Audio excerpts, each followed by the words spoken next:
स्वागत है आपका हमारे YouTube channel Uttarakhand coaching classes में। तो आज हम लेकर के आए हैं आपके लिए एक और वीडियो जो कि हो गया हमारी उत्तराखंड जीके जीएस से संबंधित। और इस वीडियो में हम देखेंगे कुछ वन लाइनरों के साथ में कुछ डिटेल। तो देखिएगा, पहला क्वेश्चन आज का क्या है, उत्तराखंड के भाबर प्रदेश में कौन सी या कैसी जलवायु पाई जाती है। तो उत्तराखंड का जो भाबर प्रदेश है भैया, तो इसमें कैसी जलवायु पाई जाती है, इसका जो राइट आंसर होता है वो होता है क्या, उपोष्ण प्रकार की जलवायु। ठीक है, या उपोष्ण जलवायु आप इसको कह सकते हैं। ठीक है, जो भाबर प्रदेश है उत्तराखंड का, यहाँ पर उपोष्ण जलवायु आपका पाई जाती है। ठीक है, ध्यान रखिएगा। या तराई क्षेत्र में भी कहता तो वो भी क्या है, उपोष्ण जलवायु वहां पर भी पाई जाती है, इसका भी जरा ध्यान रखिएगा। ठीक है, अगला क्वेश्चन आता है आपका, लंपिया धुरा जोड़ता है। लंपिया धुरा जो दर्रा है ये किसको किससे जोड़ता है, तो लंपिया धुरा आपका पिथौरागढ़ को आपका किससे, तिब्बत से। ठीक है, तो आप कहेंगे पिथौरागढ़ को किससे जोड़ता है ये दर्रा, तो राइट आंसर होता है इसका क्या, तिब्बत। ठीक है, तो ध्यान रखिएगा इसका राइट आंसर। अगला क्वेश्चन आता है हमारे पास, प्रदेश में प्लास्टिक पार्क कहाँ स्थापित किया जा रहा है। तो प्रदेश में प्लास्टिक पार्क स्थापित किया जा रहा है आपका कहाँ पर, सितारगंज। और आप जानते हैं कि सितारगंज कहाँ पर है, तो ये हो जाएगा आपका क्या, यूएस नगर में। ठीक है, तो इसका नेक्स्ट आंसर ये हो जाएगा। इसके बाद देखिएगा अगला क्वेश्चन, दिसंबर 2022 में निर्मित कोलीढेक झील, ये मानव निर्मित झील है आपका। ठीक है ना, तो कोलीढेक झील कहाँ स्थित है, तो कृत्रिम झील है एक प्रकार से। तो आपका कहाँ पर है, तो ये बन रही है आपका कहाँ पर, चंपावत। इसका राइट आंसर होगा चंपावत। और आप जानते हैं कि चंपावत क्या है आपका, उत्तराखंड का सबसे छोटा जिला भी है क्षेत्रफल में। ठीक है, 1766 जिसका क्षेत्रफल है। अगले क्वेश्चन की तरफ देखिएगा, 38वें जो राष्ट्रीय खेल है ये आपका कहां पर होंगे। 38वें राष्ट्रीय खेल है, तो इसका राइट आंसर होता है उत्तराखंड में होंगे। ठीक है ना, तो इसका राइट आंसर क्या होगा, यूके मींस उत्तराखंड। ठीक है ना, ध्यान रखिएगा उत्तराखंड में। अब नवंबर से लेकर के मतलब नवंबर में होंगे क्या, ठीक है ना, नवंबर में ये स्टार्ट होंगे 2024 में। ठीक है, ऐसे क्वेश्चन, ऐसा करंट अफेयर कभी पूछा जा सकता है कि 2026 का T20 वर्ल्ड कप कहां पर होगा, तो आपको पता है कि कहां पर होगा, आपका भारत और श्रीलंका में। ठीक है, इसी प्रकार से अगला क्वेश्चन देखेगा, रमेश रावत, पुष्कर सिंह भंडारी और अमर बहादुर गुरंग का संबंध किस खेल से है। तो देखिएगा रमेश ये तीनों का संबंध आपका फुटबॉल से है। पहली बात तो ये है। ठीक है, इन तीनों का संबंध किससे है दोस्तों, तो इसका राइट आंसर होता है फुटबॉल से इन तीनों का संबंध है। किस किस का, रमेश रावत, पुष्कर सिंह भंडारी और अमर बहादुर गुरंग का। तो एक बात अगर आपसे पूछेंगे कि रमेश रावत पर्टिकुलर रहने वाले कहाँ के हैं, तो रमेश रावत रहने वाले आपके कहाँ के, अल्मोड़ा के। कहाँ के रहने वाले हैं, तो अल्मोड़ा के। पुष्कर सिंह भंडारी ये कहाँ के रहने वाले हैं, तो ये आपका चमोली के।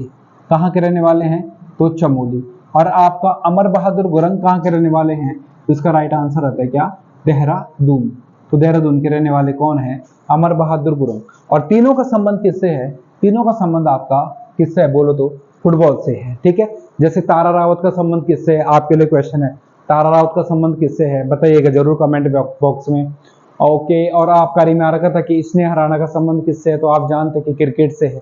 ठीक है, लेकिन आपके लिए क्वेश्चन क्या है कि तारा रावत का संबंध किससे है। ठीक है, बताइएगा जरूर। अगला क्वेश्चन देखिए, उत्तराखंड की पहली महिला भारोत्तोलक कौन थी। मैं कहूँ उत्तराखंड की ही नहीं बल्कि भारत की भी पहली भारोत्तोलक यानी कि वेट लिफ्टर कौन थी, तो इसका राइट आंसर होता है कौन, हंसा मंडराल।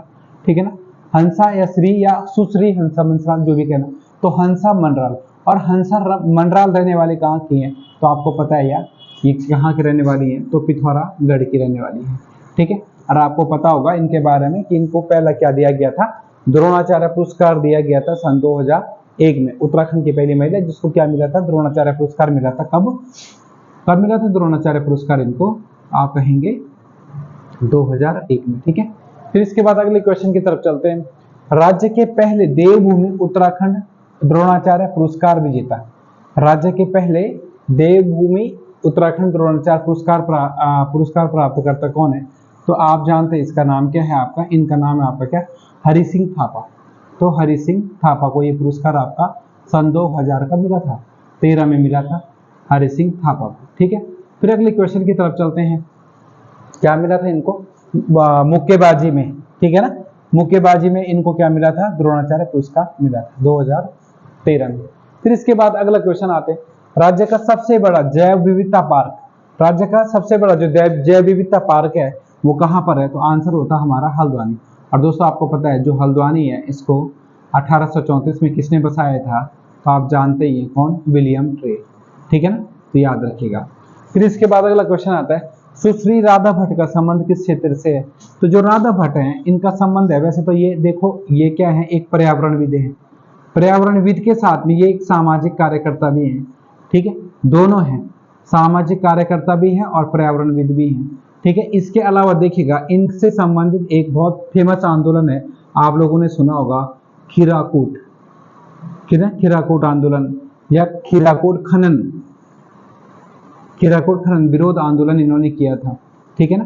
तो ये आंदोलन क्यों हुआ था, खीराकूट वन आंदोलन, सॉरी खीराकूट खनन आंदोलन? ये इसलिए हुआ था कि जो अल्मोड़ा में आपका खीराकूट कोसानी वाला जो मार्ग है, अल्मोड़ा कोसानी वाला मार्ग, यहाँ पर जो खनन माफिया थे उन्होंने क्या किया था, जो खड़िया होती ना, तो खड़िया का मतलब खड़िया को मतलब उस क्षेत्र में ये खुदाई कर रहे होंगे, खनन कर रहे होंगे, है ना। तो इन्होंने क्या किया था, इस बीच राधा भट्ट ने इसका क्या किया था, विरोध किया था। किसका? जो लोग क्या कर रहे थे, खड़िया का खनन कर रहे थे ना, तो उसका क्या किया इन्होंने विरोध किया था।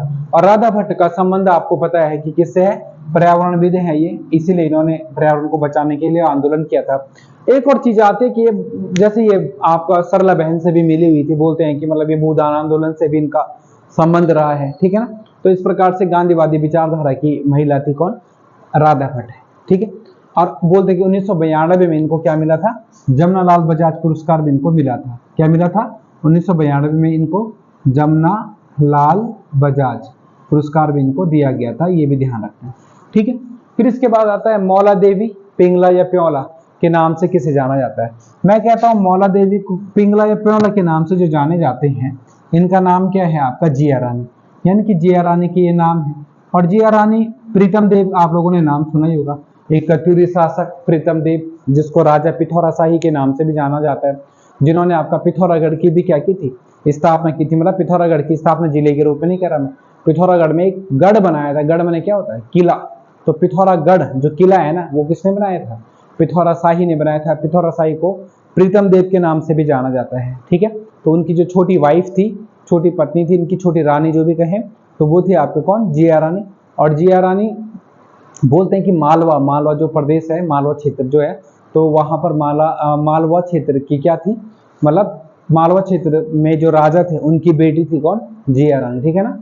जिया रानी को कुमाऊं की न्याय की देवी के नाम से भी जाना जाता है, ये भी ध्यान रखिएगा, एक फैक्ट ये भी इंपॉर्टेंट है। और जिया रानी के बारे में एक और बात बताऊं आपको, तो ये आपका इनकी जो डेथ हुई थी, क्योंकि वीर थी तो इनकी डेथ हुई, वीरांगना थी, सॉरी वीर तो क्या हो जाएगा, पुल्लिंग होगा, पर वीरांगना एक प्रकार की वीरांगना थी, मतलब वीरों के समान कार्य करने वाली। तो इन्होंने क्या किया था आपका कि तुर्कियों से, तुर्की और रोहिला, इनसे क्या किया था, युद्ध किया था। और वो युद्ध हुआ था रानी बाग का युद्ध, और रानी बाग के युद्ध में ही इनकी क्या हुई थी, मृत्यु हुई थी, यानी कि ये वीर गति को प्राप्त हुई थी, ठीक है ना। तो हम बात कर रहे थे किसकी, मौला देवी पिंगला प्योला की, जो कि कौन है, जिया रानी। जिया रानी को क्या कहते हैं, कुमाऊं की न्याय की देवी। और लास्ट क्वेश्चन आज का, companion of the Indian empire, companion of the Indian empire की उपाधि से किसे दिया, मतलब ये उपाधि किसे दी गई थी? तो आप सभी जानते हैं जो इसका राइट आंसर होता है वो होता है क्या, वैसे तो आप ही बताएंगे, पर चलो मैं ही बता देता हूँ। इसका राइट आंसर होता है क्या, नैनसिंग बिस्ट, ठीक है ना। नैनसिंग बिस्ट को, सॉरी नैनसिंग रावत यार, नैनसिंग रावत, ठीक है। नैनसिंग रावत को क्या कहते हैं आपका, कहते नहीं, इनको ये उपाधि दी गई है, कंपेनियन ऑफ इंडियन एम्पायर की उपाधि दी गई थी। अगर नैनसिंग रावत के बारे में एक आध बात बता दी जाए आपको तो कैसा रहेगा, तो चलो देखते हैं। 1830 में इनका जन्म हुआ था, किनका, नैनसिंग रावत का, मुंशियारी पिथौरागढ़ में हुआ था। और इसके अलावा ये मतलब एक नॉर्मल काम करते थे, जैसे वहां पे लोग करते हैं कि दरी दुरी बेचना, इस टाइप से कुछ, मतलब जो वहाँ के लोगों का कालीन वगैरह का व्यापार चलता है मुंशियारी, तो उस टाइप का कार्य करते थे। तो ये मतलब इनको रास्ते भी बहुत सारे पता थे, जैसे ये बोलते हैं कि ये आपका नेपाल से लेकर के सन 1866 में ये इन्होंने एक सर्वेक्षण किया था। मतलब मेन पॉइंट ये है कि 1866 में इन्होंने नेपाल से लेकर के और आपका कहाँ तक, लहासा तक क्या किया था, एक कठिन सर्वेक्षण किया था, ठीक है ना। तो इस सर्वेक्षण से ये बहुत ज्यादा फेमस हुए थे, क्योंकि ये कार्य वैसे ही करते थे, पैदल चलने वाला, रास्ते इनको सारे पता थे, तो इसलिए नेपाल से लहासा तक अंग्रेजों की पूरी हेल्प कर पाए थे, ठीक है ना, उनको रास्ता दिखाने के लिए।